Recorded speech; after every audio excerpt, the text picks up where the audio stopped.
चलिए, आज हम एक डॉक्टर की डायरी के पन्नों को पलटते हैं और उनकी आंखों से देखते हैं हिरोशिमा की उस सुबह को। ये एक बहुत ही पावरफुल फर्स्ट हैंड अकाउंट है जो एक ऐसी शांति से शुरू होता है जो बस कुछ ही पलों में हमेशा के लिए बिखरने वाली थी। तो नरेटर हमें उस सुबह में ले जाते हैं जो बिल्कुल बिल्कुल आम थी। सोचकर देखिए, एक शांत, खूबसूरत, हल्की गर्माहट लिए हुए सुबह। ये तूफान से ठीक पहले की खामोशी थी, उस तबाही से ठीक पहले की जो बस आने ही वाली थी। ये बस एक और दिन था, एक और आम सा लम्हा। आधे अधूरे लेटे हुए वो बस बाहर देख रहे थे, झिलमिलाती पत्तियों और उनकी परछाइयों को। सब कुछ कितना नॉर्मल था, और फिर बस एक पल में सब कुछ बदल गया। और तभी उस शांति को तोड़ा एक तेज ऐसी रोशनी ने जिसका कोई मतलब समझ नहीं आ रहा था। ये पहला इशारा था आने वाली क़यामत का। उस रोशनी के ठीक बाद जो हुआ वो बस तबाही थी। ऐसा लगा जैसे एक ही पल में पूरी की पूरी दुनिया ही बिखर गई हो। सचमुच उनके चारों तरफ सब कुछ टूट रहा था, छत, दीवारें, सब कुछ ढह रहा था। लेकिन ये सिर्फ एक मकान का गिरना नहीं था। ऐसा महसूस हो रहा था मानो पूरी दुनिया ही खत्म हो रही हो। और अगले ही पल वो अपने ही घर के मलबे के नीचे दबे हुए थे। एक झटके में सब कुछ बदल गया था। चारों तरफ बस लकड़ी, मलबा और धूल। एक अचानक, एक हिंसा से भरी हकीकत। एक सदमे की हालत में उनकी नज़र अपनी चोटों पर पड़ती है। उन्हें एहसास होता है कि उनकी जांघ में एक लकड़ी का टुकड़ा घुस गया है। उनका सीधा हाथ खून से लथपथ है और गाल कांच से छिल गया है। और इस सब के बीच दिमाग में बस एक ही सवाल घूम रहा था, आखिर ये हुआ क्या? हो क्या रहा ये सब?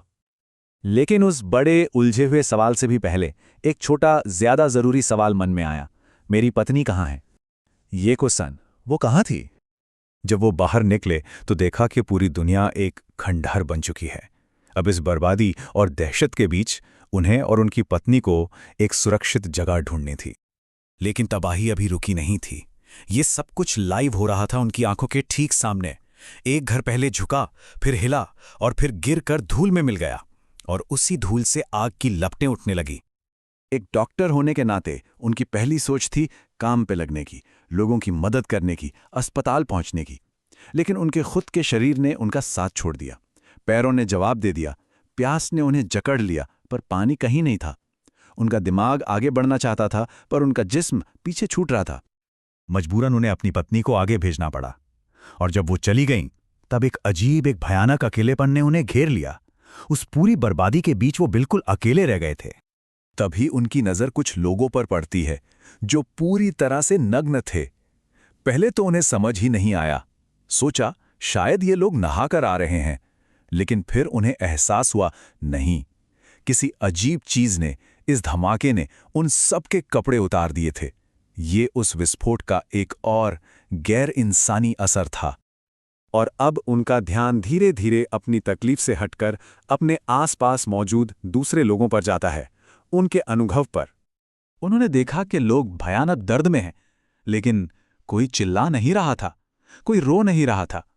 जमीन पर पड़ी एक बूढ़ी औरत का चेहरा तकलीफ से भरा हुआ था, पर उसके मुंह से एक आवाज तक नहीं निकली। और यह सिर्फ उस औरत की बात नहीं थी, यह खामोशी हर तरफ थी। जहां दर्द की चीखें होनी चाहिए थीं, वहां एक अजीब, एक भयानक चुप्पी छाई हुई थी। पूरे रास्ते उन्होंने तकलीफ की एक भी चीख नहीं सुनी, एक लफ्ज तक नहीं सुना। ये ऐसी खामोशी थी जो शब्दों से परे थी। ये बता रही थी कि सदमा इतना गहरा था कि उसे बयान करने के लिए अल्फाज ही नहीं बचे थे। तो ये अनुभव हमें एक सवाल के साथ छोड़ जाता है। जब तकलीफ अपनी इंतहा पर पहुंच जाती है, जब अल्फाज कम पड़ जाते हैं, तब उस खामोशी के अलावा पीछे क्या बचता है?